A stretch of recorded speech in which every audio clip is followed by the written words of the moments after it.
Hi guys, কালকে যেহেতু আমরা বিম ঢেলেছি তো আপনারা ঢালাই করতে দেখছিনি অবশেষে। তো আজকে আমাদের এটা কলম রিং ঢুকাইতে লাগবো, কলম বানতে লাগবো। এদিকে পুরা কলমের ফর্মাটা বানাইতে লাগবো, এদিকেও কলমের ফর্মাটা পুরাপুরি বানাইতে লাগবো। যেহেতু আমাকে ফর্মা বানাইতে লাগবো, অবশেষে ওরা রিং নিয়ে যাচ্ছে, যেহেতু ওরা কলম বানবো। তো আপনারা পাশে থাকবেন, ওরা কলম বান্ধা স্টার্ট করেছে। যেহেতু কলম বান্ধা দেখলে আমার হাজিরা দিব না, যেহেতু আমারও কাজ করতে লাগবো। তো অবশেষে আমি কাজে যাওয়া স্টার্ট করে দিলাম গাইস। তো আপনারা পাশে থাকেন। তো অবশ্যই তো যেহেতু কলমে বোর্ড বানাবো, গজাল আতু ট্যাপ মিশিং আমরা রেডি করে নিলাম। অবশেষে চাচাকে বললাম বাটাম নিয়ে এসো, তো চাচা গেল বাটামের নিগা। তো অবশেষে চাচার আগে আমি একটা বাটাম আইনে আগে রেডি করে রাখছি। অবশেষে দুইজনে যাইয়া প্লাইটা নিয়ে আসা লাগবো। অবশেষে প্লাই এখানে গেলাম, প্রস্তুত হয়ে গেলাম। অবশেষে আমরা দুজনে প্লাইটা আইনা নিলাম। আনার পরে আমরা এখন প্লাইটা এখানে উপরে একটা বসাই দিচ্ছি। অবশেষে মার্কিন দিয়ে দাগ দিয়ে দিচ্ছি, যেহেতু মিশিংয়ে কাটবো। অবশেষে বৌদিটা এসে বলে তো চা খাইতে, তো আমাদের পাশেই ঘর আর কি। তো অবশেষে বৌদি চা দিল, আমার চা খাইতে স্টার্ট করে দিলাম। অবশেষে আমার মিস্ত্রিটা এসেছিল চা খাইতে। তো চাটা হলো অনেক স্বাদ লাগছে, দেখেন কীরকম করছে। তো অবশেষে বিস্কুট দিয়ে দিল, বিস্কুট আর চা একসাথে আমাদের সুপারভাইজারের সাথে মিলে আমরা একতা হয়ে খাইয়া নিলাম। তো অবশেষে ভাবিক বিল দিয়ে দিলাম, ভাবি বললো হাই। তো অবশেষে আমাদের হেড মিস্ত্রি 5 কাপের 4 টাকা দিয়ে দিল, হয়তো হিসাব করতেছে আরও বাকি সাকি আছে। তো অবশেষে পুরা টাকা দেওয়া হয়ে গেল 5 কাপের।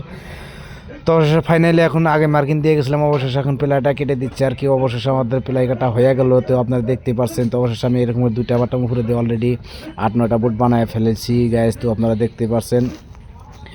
তো ফাইনালি গাইস আমার বোট বানানো হয়ে গেল। তো আপনারা দেখতেছেন এই সাইডে এখন গজাল মারা বাকি। তো আমি এই সাইডটা মেরে দিলাম। তো এই সাইডটা গজাল মারা বাকি আছে, তো এই সাইডটাও আমি গজাল মেরে দিলাম। তো অবশেষে আমাদের তো গাইস ফাইনালি আমার বোট বানানো হয়ে গেল। তো আপনারা দেখতেছেন। অবশ্যই এখানে আরও টুকরা লাগাতে লাগবে, প্লাই যেহেতু বোট হাইট করতে লাগবে। অবশেষে আমি প্লাই কাটা স্টার্ট করে দিলাম মেজারমেন্ট করে। তো অবশেষে আমার প্লাই কাটা হয়ে গেছে গাইস। তো দেখতেই পাচ্ছেন একটা করে প্লাই নিয়ে আমি অবশেষে কলমের ফরমার উপরে একটা লাগাইয়া দিলাম। তো এইভাবে আমি প্রত্যেকটাই ফরমাতে লাগাইয়া দিব, দেখবেন। এটাও হয়ে গেল আমার। অবশেষে 8 নাম্বারটা আমি দৌড়ে ফেলছি, 6 নাম্বারটা দৌড়ে ফেলছি, দেখেন হয়ে গেছে আমার অলরেডি। এটাও হয়ে গেল। এরকম করে সবগুলা লাগাই নিলাম গাইস। তো আপনারা দেখতে পাচ্ছেন। অবশ্যই এটাও লাগান ক্লিয়ার, এই টুকরা প্লাইন লাগান ক্লিয়ার গাইস।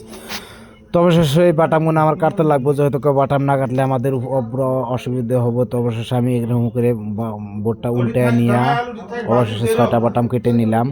অবশেষে আমার 6টা বাটাম কেটে হওয়া শেষ। তো সাইড দিয়ে আমি 4 ইঞ্চি গজাল মেরে দিলাম, যেহেতু কলম বোর্ড মজবুত বানাইতে লাগবো গাইস। তো অবশেষে আমার কলম বোর্ড বানানো অলরেডি ক্লিয়ার হয়ে গেল গাইস। তো অবশেষে 5 পাইপের গজাল মারতাই যেগুলো বাটাম দিলাম, বাটামগুলোতে গজাল মেরে দিলাম বোর্ডটা উল্টাইয়া। তো অবশেষে আমার ফাইনালি সব বোর্ড গজাল মারা এরকম করে হয়ে গেল বাটাম কেটে কেটে। তো অবশেষে গাইস, তো আমার ভিডিও যদি ভালো লাগে কমেন্ট লাইক শেয়ার করবেন, যদি আপনারা দেখতে ভিডিও ভালো লাগে।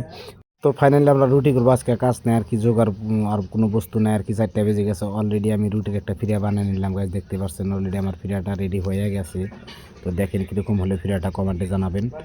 তো অবশেষে গাইস এখানে এসে দেখি বাইরে কতটুক কলম বান্ধা হইলো, আধা করে কলম বেঁধেছে, আর মোটামুটি সব কলম আধা বান্ধা ক্লিয়ার। তো অবশেষে ওরা রিং ঢুকাচ্ছে আরও, আর 6টা কলম বানবো, শেষ করবো কীভাবে, যেহেতু পাইপ দিয়ে ভাড়া বান্ধা হয় না। অবশেষে এরকম রড একটা করে কলমে 20টা করে 20 রড গেছে গাইস। তো আপনার তো অবশেষে আমার মিস্ত্রি ভাই পাঠানের শুটটা মেরে দিল পাঠান। তো অবশেষে রিং দোকান ক্লিয়ার। তো গাইস আমার ভিডিও যদি ভালো লাগে কমেন্টে জানাবেন, লাইক করবেন, শেয়ার করবেন, বা পেজটাকে দেখলে ফলো করে যাবেন। অবশ্যই ইউটিউব চ্যানেল দেখলে সাবস্ক্রাইব করবেন।